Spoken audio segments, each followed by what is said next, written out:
TorahCafe.com.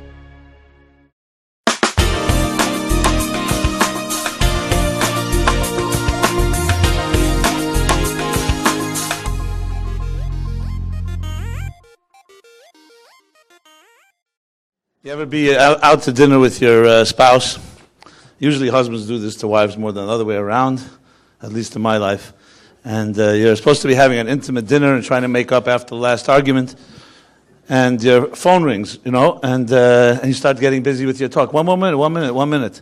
Of course, that's not the way to do things. So we thought it was a cute way to begin here. So let me just say this. Since I'm older than my wife, I open up. I need your help here a bit, okay? We're married now for how many years? 30 is a big number, and I'm still reminding him. Yeah, she knows the amount of years and also exactly what date we were married. God. Right, so now if you know Shaindy, you know like this. She doesn't have a bone in her body. She's very aggressive and no gentleness at all. And don't be deceived by her size, okay? Because she knows how to whop a punch. So when I dated her, she was seemed so simple and so edel and all that. But little do you know. So how do you deal with an aggressive spouse like that? Okay, that's the challenge that I've had for 30 years. How to deal with it? Do you want to hear the challenge I have? How do you deal with a husband who is not very bright at all? Can't write a word, can barely speak, and he actually doesn't eat anything. Ever. It's been very, very tough, but thank God we've made it, and we hope to make it for at least another 100 years. With God's help. And I do have to just say, I know, life is great. It's always great to be humorous. That's why after last night's performance, actually, they asked us to be the double stand-up comedians. So I just want to say that on one serious note, this is the only serious thing I'm going to say today, that we really... we're very happy to do this, and it may be funny or, maybe not. Maybe our sense of humor is not too good. But this is really very, very sincerely from our hearts, that it's really not about us being up here. It's about each and every one of us learning how to really make our lives better. If God blessed us enough, we're lucky enough to have found our spouse. And if we have not yet been lucky enough, then God should bless everybody here who needs to find their spouse, to find their correct spouse, that we should all be able to really make the very, very best of our connection. And that's really why, we're standing up here. So please see it as that, and we hope that you will have some take-home message, as we will ourselves, from what we're sharing with you here today. Okay, that's the housekeeping. That's what women do. So she's got equal time. She can respond. Well, you want to say anything? So let me tell you, the lion and lioness, a metaphor. We have many guests Friday night, very often in our home. Anyone comes to New York, give us a call. Hey, you weren't supposed to say anything. We're really, really happy to have you. Okay. And at the table, I sit at the head of the table. I make Kiddush. And you come in, ostensibly, it seems like I run the show. And I do a good job of making everyone feel that way. But you know what they say, the man wears the pants and the woman tells him what pants to wear. So I always share this metaphor, and I mean this both humorously and seriously. These nature shows, you see lions and lionesses. And it's interesting, in that animal kingdom, you'd think there's a shared partnership going on. The lion does his part, the lioness does her part, but that's not the case. The lioness, besides taking care of the young and protecting her brood, what do they call it, her pride, she also does the hunting. And the lion with his long mane and all that, as kingly as he may be, he sleeps most of the day. And when there's a killing, check it out. He comes, and so everybody parts ways, and they let him eat first. He gets all the kavod, all the honor, without any effort. So I always feel that way in a certain sense, that my wife does all the work, and I get all the credit. And I always share this metaphor in many ways. Don't think I'm humble in any way, as you shall find out. But as far as context here, I have to say, that's really the truth. We couldn't be more opposites in so many ways. If you met us separately, you wouldn't think we'd ever fit together. Well, do we or not is another story, but and it's an issue of debate. But my wife was saying, okay, how do we do this exactly? So I said, we just wing it. Make believe we're in the kitchen. Imagine nobody's there and just let them see the soap opera play itself out. But my wife didn't really like that idea. She thought we should really cover some subjects. So we decided to go through a few different items. So there's so many different areas of a marriage that's both funny and also serious. And I don't even know where to begin, frankly. I mean, we began already, but what do you think? I love putting my wife on the spot. Okay, since she has nothing to say, let me continue. Okay. Okay, I will actually share one thing to begin, because this is where it all began for me. And I do believe that this is really a starting point for every single person that contemplates marriage. I thought you said that. I thought no more. I thought it's going to be no more serious. Okay. Now remember, I usually speak up here on my own, and my wife is usually not in the audience. Thank God. So I can pontificate about all the secrets to romance and love and marriage and so on. But then now the situation is a vulnerable situation, because your wife knows about things about you that the public may not. So we did have to sign a non-disclosure agreement before we did this. Enough said. Okay, so I really I just want to share with you that before I dated Simon, my father came to me and said that there is a suggestion for me to go and meet this very illustrious young man. We were both once very young. And I knew his family and I knew his sisters very well. I knew who he was, but I really did not know him at all. But my father said to me the following. He said to me that he just wants to tell me, he told me all of the most wonderful qualities that this young man has. And then he said to me, I do want to tell you, because life is not just, living in the clouds, which seems very wonderful, but life is real and it's concrete and there are things to deal with in life. So you should know the following before you decide if you want to date him or not. His first love is, and most likely will always be, the work that he does, which is working for the Lubavitcher Rebbe. And my husband, this is a very dangerous thing in marriage. Before you date anybody, ask him how his memory works. My husband has a memory that remembers everything and anything except for my birthday, our anniversary. I'm just kidding. That's not a joke, by the way. And so, because I was taught that a gentleman remembers a woman's birthday, but not her age. But I got it opposite. I got it wrong. So my father said to me, I just want you to know, he is brilliant. He is committed to all of this, to the Rebbe's work. It's a tremendous, tremendous merit to have such a thing in your life, but you should be aware before you agree to meet him that he is, let me put it this way, my father said, I can pretty much guarantee you 100% that he is not the domestic type.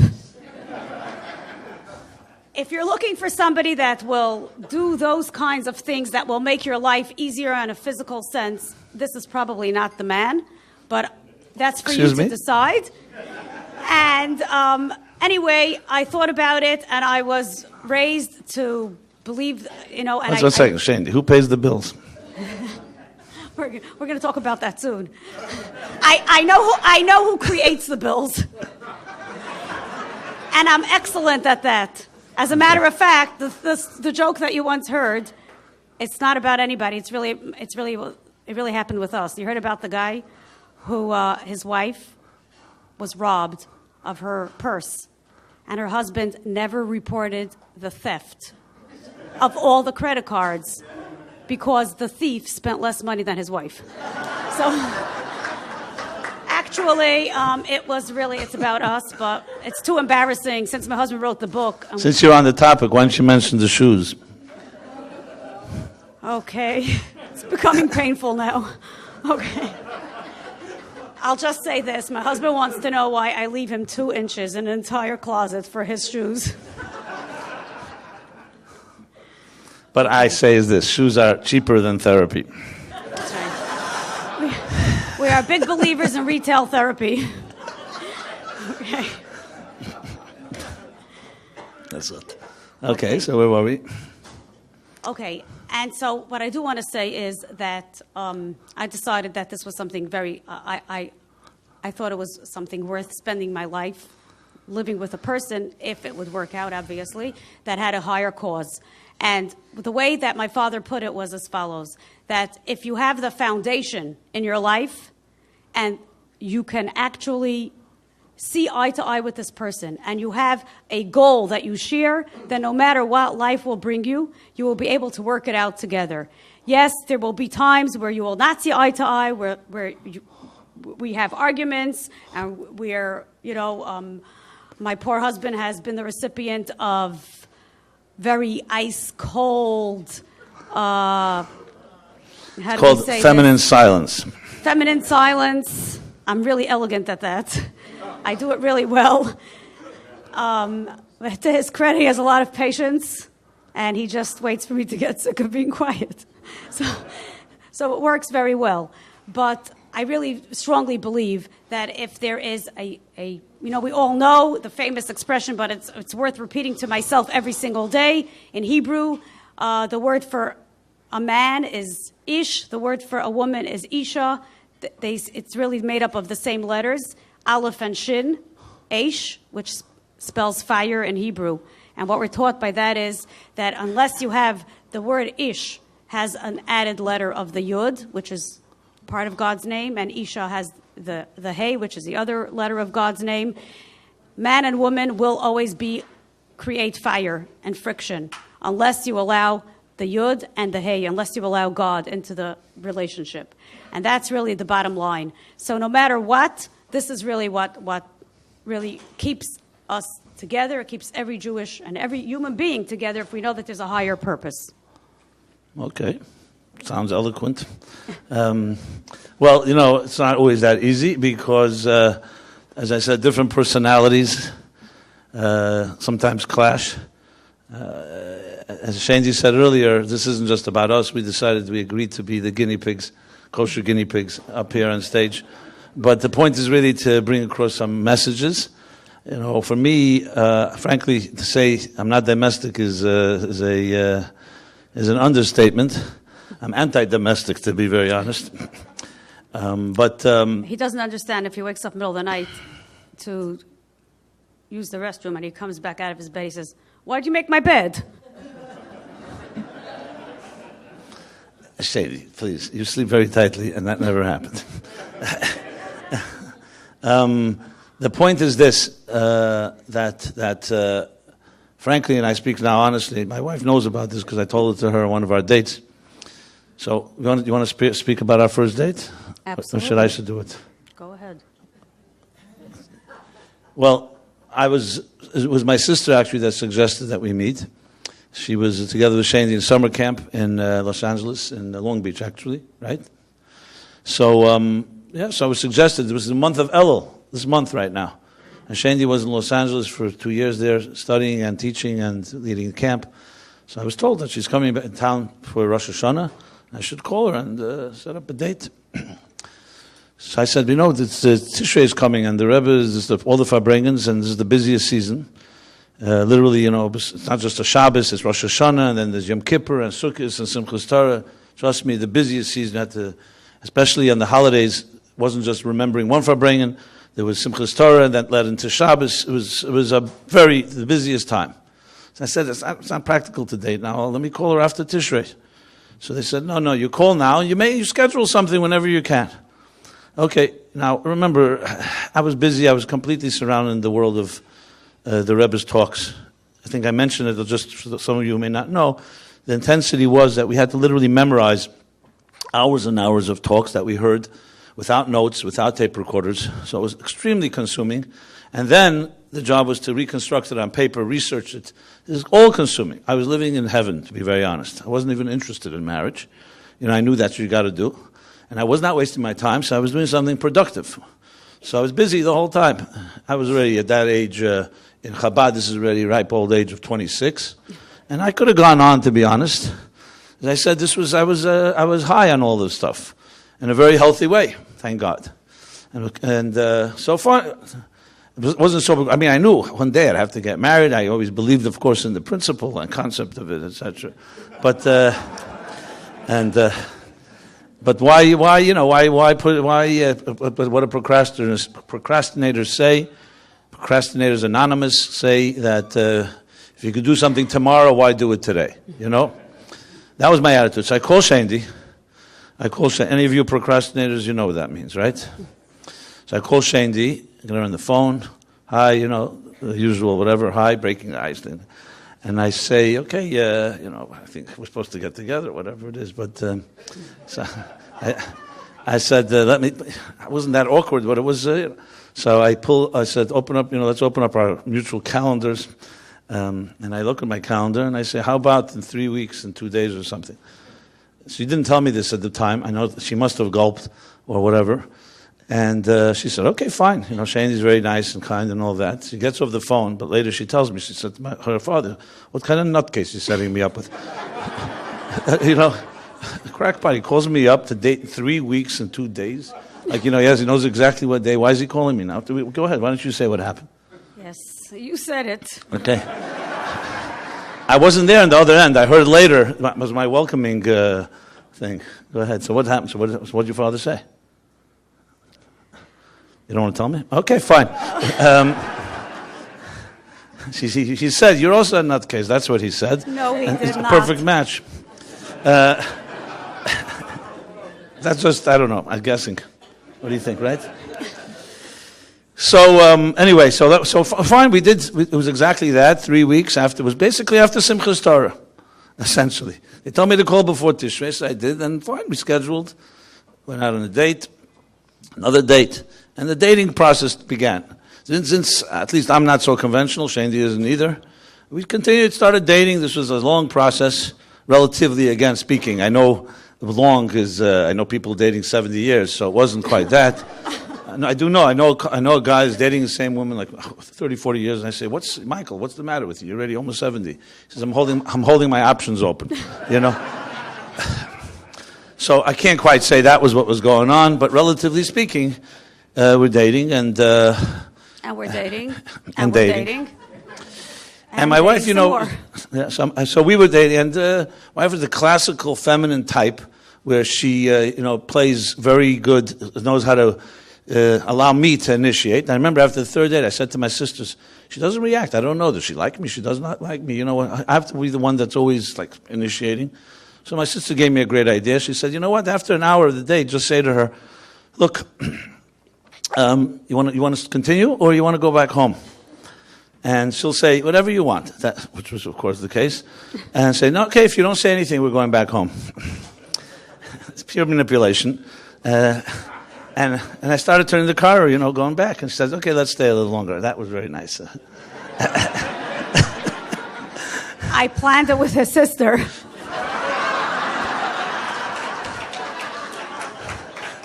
Now that I did not know. Okay. Now you know. This is why I agreed to be up here today. Okay. This is very good. I think we should do this more often. Anyway, let me tell you something. We kept on dating and dating and dating and dating.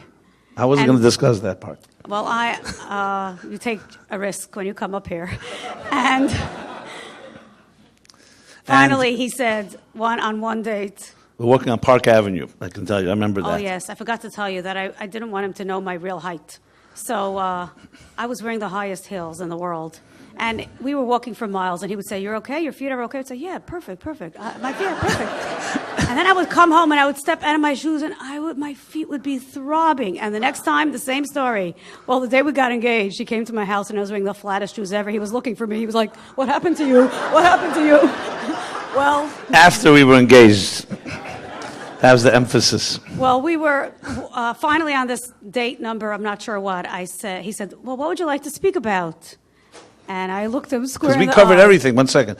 We covered the weather. We covered politics. We covered sports. And, at some point you run out of topics. And I looked him square in the eye and I said, "How about the future?" Oh, boy, that was below the belt. Women, one piece of advice, never propose. But the next date. Well, I'll tell you what happened next. So I literally, my heart sank. Because, as I said, procrastinators, especially know how to create all kinds of smoke screens, love to just go on without ever addressing anything, And here my wife says, "Let's talk about the future." And she's the one that's saying it, So it was like, okay, like now it's all set up. I got to respond. So I said, "What do you mean by the future?" Like, like, do you mean like the future of the universe? Like how we, depersonalized it, so we say. So she said, "No, the future, our future." The word "our" is very threatening to a male, a caveman. And especially, as I said, I had my life worked out. I really was great, honestly. It was an unbelievable life. And I was a wonderful woman, trust me, in every possible way. But I wasn't really ready to shift my life. And as I said, without full disclosure, but I'll honestly, my personality is more of a single, to be honest. I'm not going to say swinging single. I don't know about that, but just single. What I mean by single, don't get me wrong. I'm not suggesting that marriage and love and all that is not enriching. It's just when you live in the world of ideas and vision, and I was literally in a world where the Rebbe's stimulation was beyond. It was like the best and healthiest type of drug, if you wish. But I mean in a healthy way, because it was all about spiritual growth and knowledge and information and, of course, purpose. And I really felt my life was filled with purpose every second. And you can't imagine the rush when we'd send a question into the Rebbe or write a Farbrengen up and then get the Rebbe's notes. It was 4 o'clock in the morning. I hadn't slept for 2 days. But when the Rebbe's notes would come out, I'd come running back just to see how the Rebbe, because these questions we'd ask. And he was talking to the greatest mind on earth, Moshe Rabbeinu, answering the questions. So you can imagine, day after day, this was my diet. I was as high as it can get. And now, now you have the responsibility of entering a world. And as I said, I really knew I would have to do it. I didn't do it like pulling teeth. It was just not my reality. And this shifting was not so easy for me, to be honest. So we would have probably continued to date on and on if Shaindy was not so orthodox. But so what I did was I come home, I said, okay, it's not fair. And then I get a call from my uncle, who we didn't really. I mean, we had initially we made the contact and we just stayed connected. We didn't really work through a matchmaker or anything like that, despite all the stereotypes. And my uncle calls me and he has this deep voice. He says, "Simon, was ist sein Tachlis?" I mean, it's in Yiddish. He says, what's going to be here? You got to make a decision one way or another. There's a woman on the other side. There's a human being. You got to be sensitive. Sensitive, okay, that's a big word. So, I decided. I rarely actually wrote to the Rebbe any letters. I decided here, time to write a letter. I need some guidance here. And again, there's nothing about Shaindy that I did not like in the sense where she, like big doubts. As I said, yes, she was all aggressive and all very non-gentle and all that. I mean, she had all the qualities of a fine person in that sense. So I wrote to the Rebbe. I knew that you write the way you write. As I said, I never wrote to the Rebbe because I had the connection. I was writing every day. My relationship was through the work, and I was blessed through that. But here, so what I wrote was, I wrote to the Rebbe, look, I'm dating this woman. I wrote the name. She's fine. She checks out as being, I think, be an excellent wife, excellent mother, build a partnership together. But, we're human beings. And as human beings, we don't know the future. We're not certain about it. What are we certain about? What do we know what's going to come? I was writing in Hebrew, so I wrote to the Rebbe, not the Rebbe. So I need to have an opinion. So that's from Das Tachten. That's from the perspective below. So I don't know what's going on from Das Elyon, which is the perspective from above. Is this the person that I'm supposed to be with the rest of my life? Basically is what I wrote. And I know, I basically turned into the Rebbe who has that perspective, that type of certainty. So the Rebbe circled the words Das Elyon, which means the perspective from above, and wrote the following. Im Kain, if that's the case, in other words, you're turning to me, so to speak, for that perspective, L'sayim b'zrizus, which means to conclude quickly, the stating, and because zrizin magdimin lemitzvos, mitzvahs should always be done quickly and not procrastinate, especially the first mitzvah of all, and sheyehei b'sha'ah teva mitzlachas, and aska latzion. So it should be in a good and auspicious hour. As the Rebbe always would conclude, I'll mention it at my father-in-law's, the Ohel. So he couldn't get clearer than that. The Rebbe, seal of certainty, he said clearly, Das Elyon, that if that's the case, you should finish quickly. And I was saved. So I immediately, even then I still procrastinated, to be honest. Until that night, that is. We went out on that date. I knew this was it. So I remember exactly the words. I have to go through the whole romantic proposal a non-domestic people do is not so simple. But I said to her, okay, so we agreed. It was all great. So I said, let's announce this in a few days from now.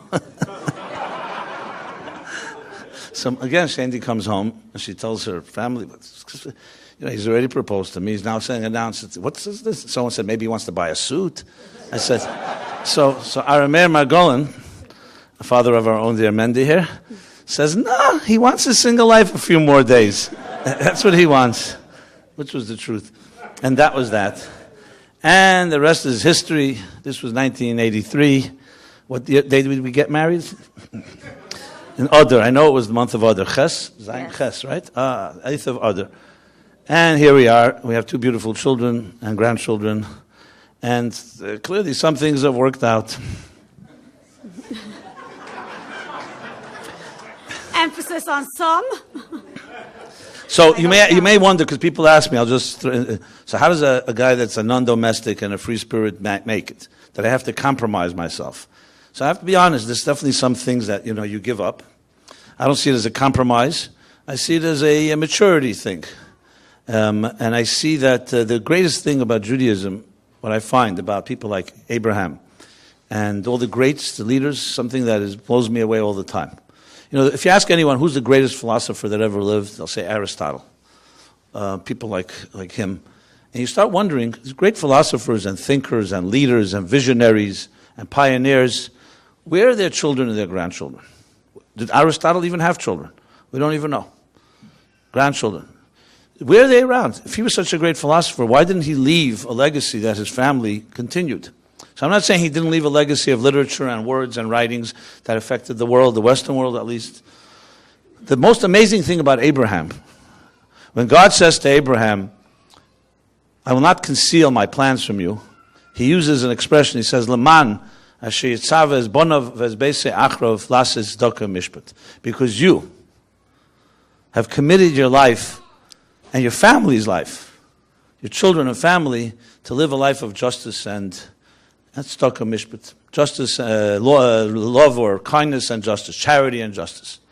The key emphasis is the children. A philosopher and a person who's extremely idealistic and creative loves the single life because he's creating. To be able to transcend that and not take yourself so seriously and realize that the real challenge is to leave something that's eternal, that your family. Because, a philosopher like that can say, I have no time to diaper children. I'm too important. I have big writings to do. I'm a philosopher. I'm a thinker, and so on. To transcend that, that's real greatness. And the Jews, the greatest Jews, always knew that. That's the reason the Jewish nation are here. All these other great giants were great, but it ended with them. For them, children and family were a nuisance. And I'm sure they would have pontificated in writing how important family is, but they didn't do it. And this to me was always a critical component. So no matter how great my life was, and I'm not comparing myself to these giants, but learning a lesson from them was that there's something greater than even your contributions. And yes, it's the little details, Frankly, I didn't have the patience that Shaindy has for children and so on. I have patience. I love them. I did my part. But this every day, that mothers do in ways that I guess many men cannot. They say if men had to carry children, there'd be no children on earth. I once heard a woman tell me that her little daughter, she was pregnant, her little daughter says to her, "Mommy, how do you have room inside of you for another life?" I thought to myself, that's interesting. Men don't even have room for people outside of them, let alone. And it's not just a biological thing; it's a spiritual thing, and that to me is beyond awesome, and that was worth in any possible way. So I don't see it as a price to be paid. You come to a greatest level of transcendence, and bringing these two together is really the greatest challenge. Shaindy said it right. This is the foundations. A lot of details. There's quirks. We have a few things more we'll share. But I just wanted to share this from my heart and thank my wife for this opportunity. And trust me, we're very different. Very different. But this element to me is probably the most valuable of all. Thank you. Yes, so for our 30th anniversary, our children bought us an anniversary card. It says, happy anniversary, what happens when people are married for 30 years and they start to look alike. And then you open it up and there's this huge, dark guy and this skinny little blonde lady. And it's like, and you look at it and you say, you know what? It's in a certain sense, it's true. You do start to look alike, not perhaps physically, yes. I don't think, God willing, we will live together at least another 100 years. I don't think we'll actually ever look alike. But there is something that we do share, and my husband will explain to you exactly how it works, that eventually all couples really share something very, very special. Listen to this, and don't ever forget this. This is the weight issue? Yes. Oh, okay. So weight is, of course, a big issue in couples, where one may accuse the other or with accusing eyes or words about the guy or her. Ever. I never do that, ever.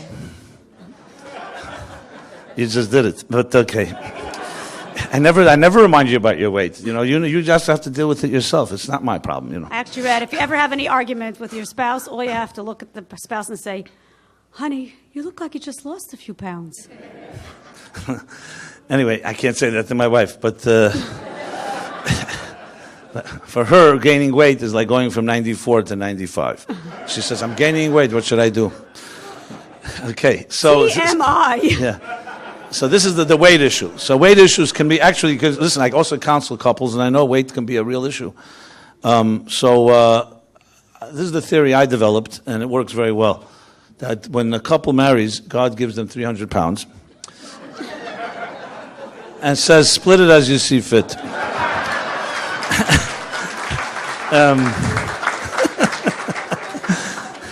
That's the one I wanted to say, and I didn't want to say it at the table, right?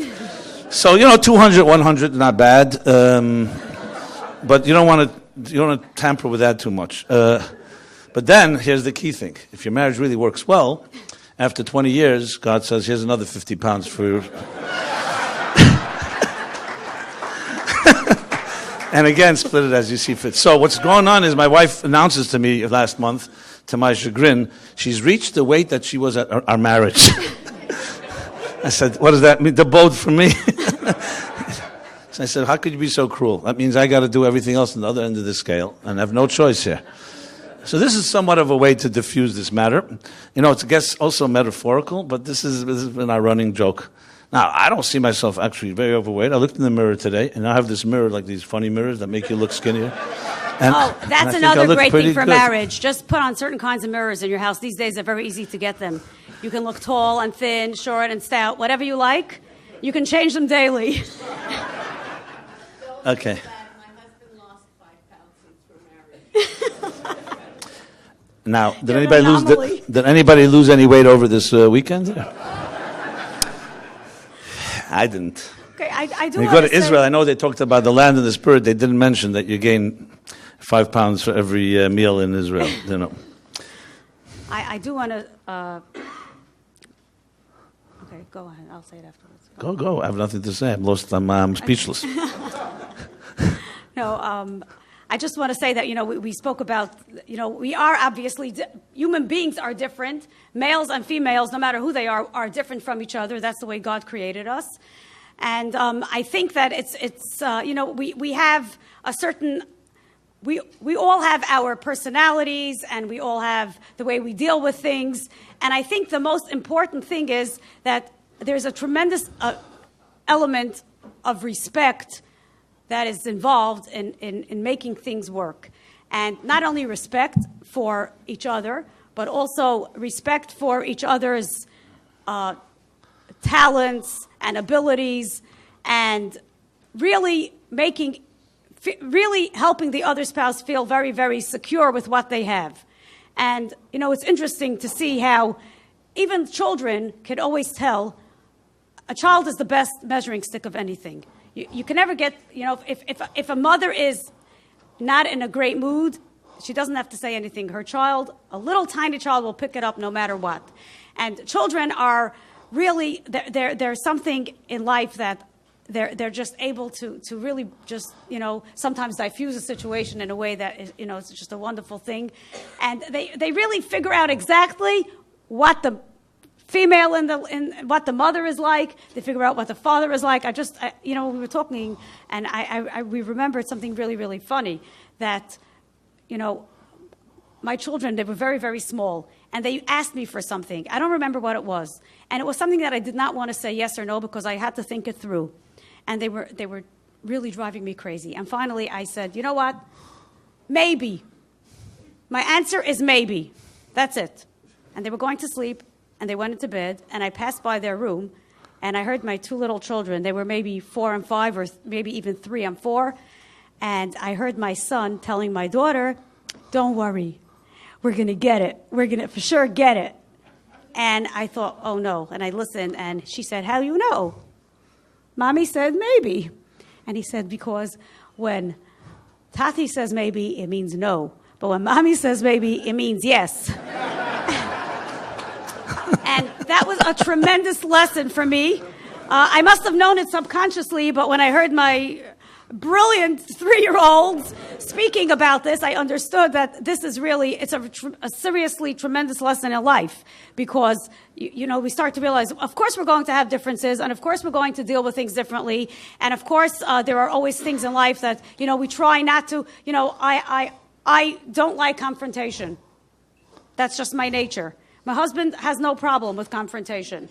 I'm not talking about between us. That's a separate issue.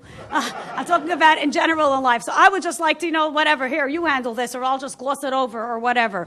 There's a certain amount of understanding and accepting that one spouse will be a certain way. It's not about changing the person. That's an uphill battle that you can fight forever. It's about accepting the person for who we are. Of course, we all have quirks, and of course, things can make people, you sometimes have quirks that, even the person that you love with all your heart and soul, sometimes people can get on each other's nerves. It's a normal thing. And we just learned that, this is the way it works, and we learn to accept it. I do want to say something, and, just like everybody else, when life is like, unfortunately, it's a rat race. And, we live in a very, very fast-paced society. And we never have time to stop and, like we say... You mean like a male and female rat?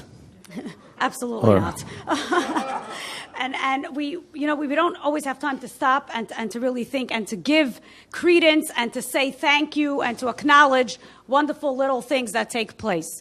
But I happen to be very, very, very lucky that in my life, God gave me a tremendous gift of a spouse that really understood that perhaps I have certain, like all human beings, we all have qualities, and the way to help a person really be extremely happy and feel good about everything is to really let them use their qualities and their talents or whatever it is, and this is what makes a person secure. And once a person is secure and happy, it's not about, it's not a competition, it's not about, you're successful, I can't be successful, I'm worried that you're stepping on my toes. It's absolutely not about that. When my husband wrote his first book, Toward a Meaningful Life, he was like propelled into a life that we never, ever, ever had experienced together, which was, he was, like we said, we were married, and actually, until the passing of the Rebbe, we never, ever, ever went away together for a Shabbat, ever. Because my husband would never leave Crown Heights for a Shabbos, because if the Rebbe would speak, he had to be there. And sometimes you knew when the Rebbe would speak. It was for sure the Rebbe would have a farbrengen, but sometimes you would not know. So we never, ever went away for a Shabbat together. And our life was, I was, from Shabbos until Tuesday, I often would barely see my husband because he would have to write these talks of the Rebbe and remember them, and they would have to be produced. And it was really a tremendous production. I think if people would actually ever sit and learn, that would be an interesting class one day. Just the process, really, it was something unbelievable. And so that suddenly he was propelled into a world where he was sent on a 50-city tour to promote the book and to speak and to make book signings. And it was just a totally whole new life. It was something very, very different. And, what do you do with that? Suddenly your whole life is different and it's changed. But I do have to say that it was the most wonderful, wonderful experience. I was so happy. I was so proud. Somebody came over to me and said, "Do you feel like you're in the shadow because your husband suddenly became a celebrity?" And I was like, "What are you talking about?" First of all, my husband is my husband no matter what happens. I just want to tell you, my husband, and I'm not saying this as a platitude, since the day I knew him, he made me feel like a celebrity. And she said, "Why?" I said, "Because he said to me, you have a talent for this or that, whatever it is." I happen to have studied music for many years, and I love music. We had 2 little babies, and he said, no matter what, and he was so busy, he said, "Before I leave every morning, you go sit and play piano for an hour. I'll watch the children." Now, I knew this was really he really didn't have the time to do it. And he said, go study, teach, learn, do something that makes you feel great. And it was something that was very, very special and unique to me. It was something that made me feel that I am my own person. And of course we share everything in common. But it doesn't mean that you can love each other and you could share the same interests. It does not mean that you have to do every single thing together. It doesn't mean that he could be traveling, and if I can't travel with him, I'm happy and secure that he's doing what he has to do. I'm doing what I have to do. Yes, sometimes it gets lonely and sometimes it's difficult, especially if you do have young children. And, you do have to figure out a way to make yourself a support system and all of those things. But there is something very, very, very special for one spouse to really try to figure out what are the qualities of the other spouse and to really build them up in a way to give them that confidence and that feeling that they can shine in what they really, really have. And that makes the whole unit together. I think one of the lines that really resonates very, very deeply is that, we are all, every person is a world, but we are all really greater than the sum of our parts. Together, we are much greater than the sum of our parts.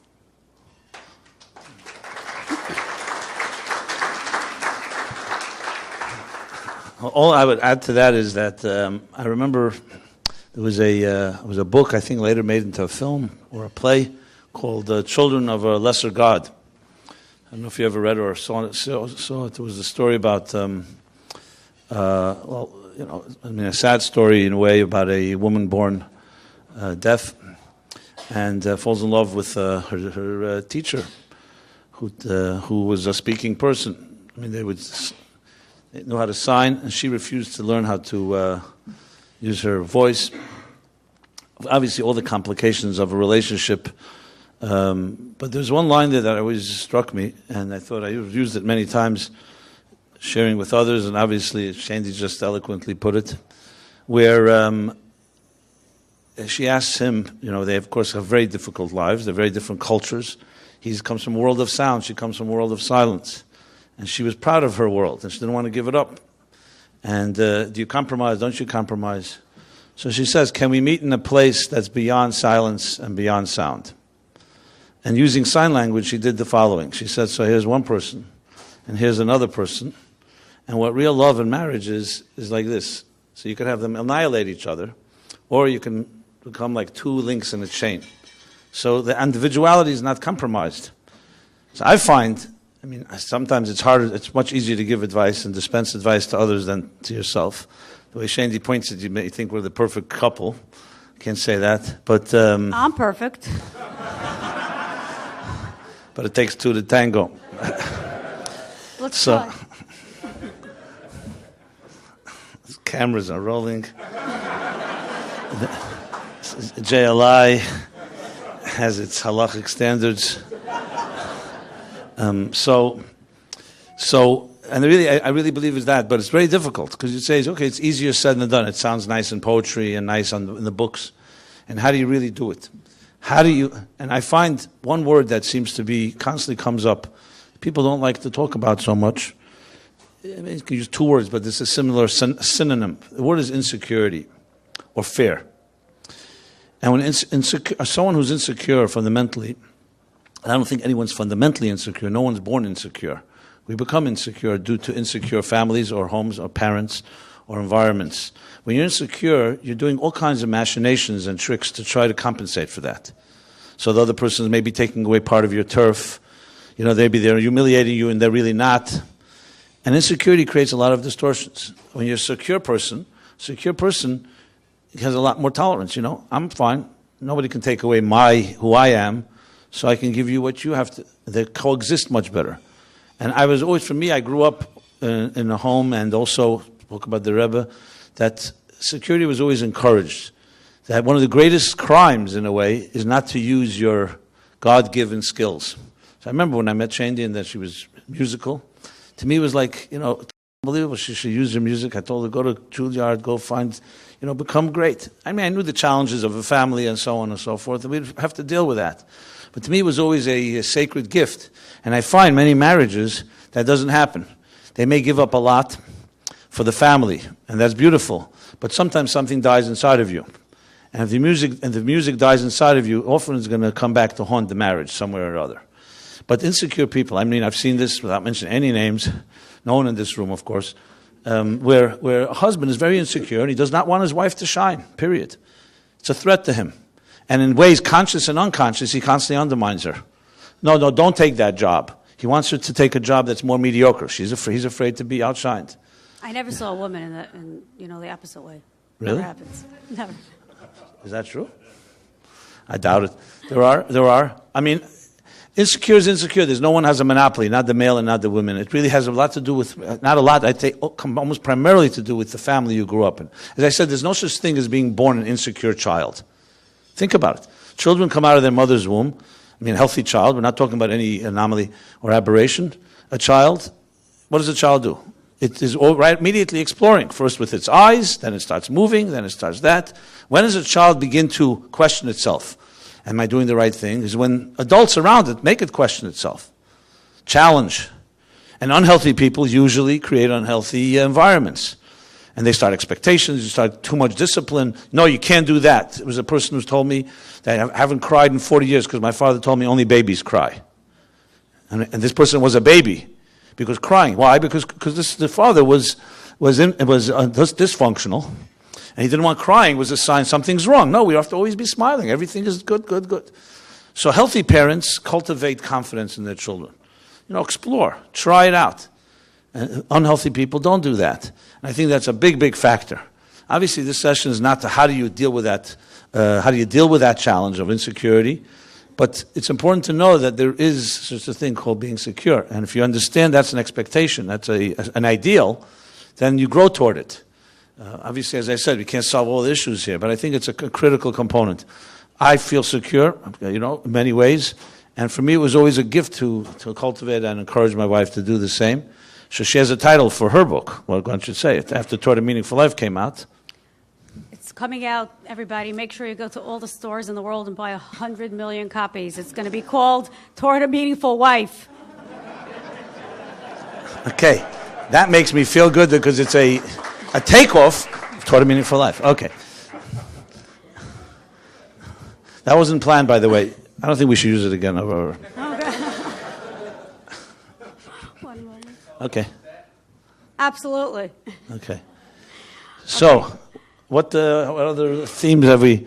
What other issues come up in marriage? Well, I think let's deal with the. What's our time frame here? What's going on here? Probably about 10 more minutes, maybe. I'm not sure. But I do want to say that one of the most important things is I actually heard. As somebody saying this as a mother, we had a Women's Day here. On Wednesday, we had a special track for women. And we had a women's panel, Contemporary Challenges for the Jewish Woman. And one of the people that was on the panel was actually somebody sitting here with us, Mrs. Ganevish. And she was asked a question about working with her family, and she said something that is extremely true in every single person's relationship in their marriage, which is you take the very, very best, you acknowledge that, and you must also, we're all human, nobody is perfect, you learn how to overlook the things that perhaps irk you or annoy you, or you don't think you don't like them or appreciate them. There is something very, very special about overlooking something sometimes and not making a fuss about every single thing, and learning to figure and to find the best in the person that you truly want to make a life with. And I often think about this. Again, this was really told for a mother and a daughter, but it certainly should be applied to every single relationship, which is, I believe my husband actually writes this story in his book about a girl who had a private audience with the Rebbe, and the Rebbe asked her something about, wanted to go to Israel, whatever, it's irrelevant, but the bottom line is, the Rebbe asked her, what does your mother think about this? And she said, I don't know. And the Rebbe said, why? How do you not know? And she said, well, I'm not on speaking terms with my mother, and for whatever reason, believe it was a financial issue. And the Rebbe looked at her, and it was the year that his mother, Rebbetzin Hannah, the Rebbe's mother, had passed away. The Rebbe looked at her, and he said to her, you mean to tell me that you have a mother and you don't speak to her? Do you know what I would do to see my mother again for 1 second? And you have a mother and you don't speak to her? Right when you go out of here, call her up, contact her, and appreciate the gift you have. And none of us ever, ever, ever want to be in a position, God forbid, and it's not up to us, it's up to God, but we pray that God helps us fulfill our hope and dream. None of us want to ever be in a position where we should think later, oh, now it's too late, God forbid. I should not have been angry, I should have apologized, I should have seen the good, I could have. And that's why I really feel very strongly that when we wake up every single morning, and we see our spouse, and if we don't, again, like I said before, if we don't yet have our spouse, when we meet them, we think about, this is such a special gift. This gift, I have it today. I have to use it for everything it's worth. I have to see the beauty in it. Just like we do with any simple, mundane thing. We have, if anybody here has any silver in their home, it could be anything from a very magnificent, elaborate candelabra or to a tiny little silver spoon. We all know what will happen to that silver if we don't take care of it. It will tarnish. And therefore, we polish it for it to be beautiful. And sometimes we don't have time to constantly polish the silver. So we find tricks in order to preserve it. Like we wrap it in plastic so the ear doesn't hit it. Once the ear doesn't hit it, it's not the chemical reaction doesn't take place, and it stays silver, it stays, untarnished. And in a certain sense, we have to think about our relationships, our marriages are really, they are at least as valuable as silver. And we have to take care of them like we polish diamonds. We have to find ways to hold on to them, to preserve them, to not allow them, God forbid, to tarnish. And there's no such thing as not being able to get over a hurdle. Whatever the end result is, we never stop. If someone has a problem, there is a hurdle, we look for help. One of the most amazing gifts that the Rebbe gave us was, he said, every single person should find a mentor, a guide in their lives that they can relate to. And because we cannot be objective just with ourselves. And I think that's really something very, very special that we have to think about every single day. That we have a wonderful gift. We have to sometimes figure out how to keep it polished and shined. But it's always something that is 100% worthwhile working on. Well, it also helps what your grandmother told you about. Yes. Okay, the day we got engaged, I was a little girl when I lost my mother, and my grandmother was very, very special to us. And I should mention here also that we had the most wonderful father in the world, and so thank God we were very, very lucky. And so as soon as we got engaged, the first thing I said to my husband was, now everybody, we came to my parents' house. My father had got remarried, and we came to the house, and we made l'chaim. It was a big celebration. I said, and now the first thing we have to do, we have to go to my grandmother. And we have to, you have to come with me to meet my grandmother. So we came to my grandmother. My grandmother just thrilled and delighted and happy. She was in on all the dating. She knew every single thing about everything. And and she was so happy, and she knew his grandparents, and everything was wonderful. And then we smiled and we laughed and we joked. And then she looked at me very, very seriously and made sure that my future husband heard every word she said. And she said to me the following. She said, "Let me tell you something, Shaindy. Listen very carefully. When a husband, he's not just a wagon driver. A husband is a king. When your husband comes home for dinner, there should be," she was a proper European person, not like us Americans. "There should be a white tablecloth on the table, nice ironed and starched, and the dinner should be ready, piping hot, and smelling delicious." And then she said to me later, that's the best piece of marriage advice ever. And my husband, of course, fell in love with her instantly. It was absolutely love at first sight. But I do have to tell you... She said it in Yiddish, "A man is nicht kein balagola." Yeah, it was great. But I do have to tell you, you'll understand what kind of person this was and why her advice was always fantastic. So we're married a number of months, and I find out that I'm expecting a baby, and I'm really delighted and thrilled. And I go and I tell my grandmother. She's so happy, you can't imagine. And after a few more months, I go and I buy myself, of course, like we said, my husband, I married him. He should provide for me. But I know how to spend the money very, very well. So I go on I go on a shopping spree to buy maternity clothes. And I come home laden with bags, and I'm really excited. But I'm very, very uncomfortable because, it's like, I was never in this position, and I feel funny. I'm going to walk in the street, and everybody's going to see, and I don't know what to do.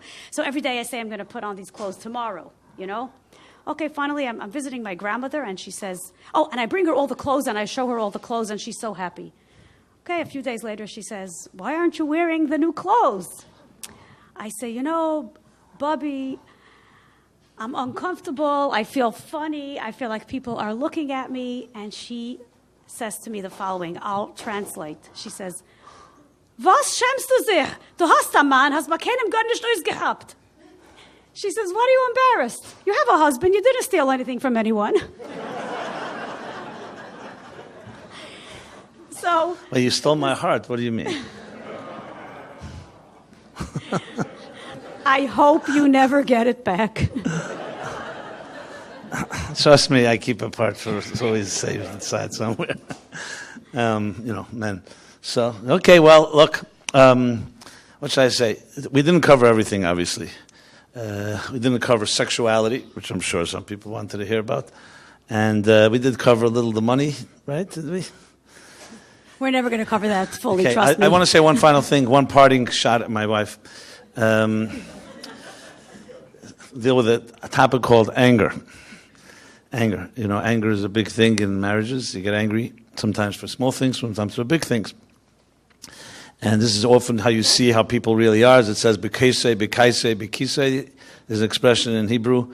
The word for a cup and for anger and for bekisei, bekaisei, and bekaisei, and for and pocket, which is money, anger, and a drink, bring out sometimes what a real person is like, because they're not in a natural circumstance where they're all proper and so on. So anger is one of those things, and everybody has their moments. My wife happens to squeeze the toothpaste from the middle of the tube. Seriously. And I squeeze only from the bottom. Not only that, when she squeezes from the middle, I go back, I come running home, and I go back to the bottom, make sure it straightens out. It's not true. Quite that obsessive, but I do correct. But I never talked about it, actually. You don't know that. But probably the toothpaste is always from the bottom, right? When you come back to it. And you wonder who tampered with your style? This right? is a perfect example. Okay, yeah. We don't talk about it, but I know very well. We're concluding. So we know where Rabbi Epstein has walked in, which means cut-off point.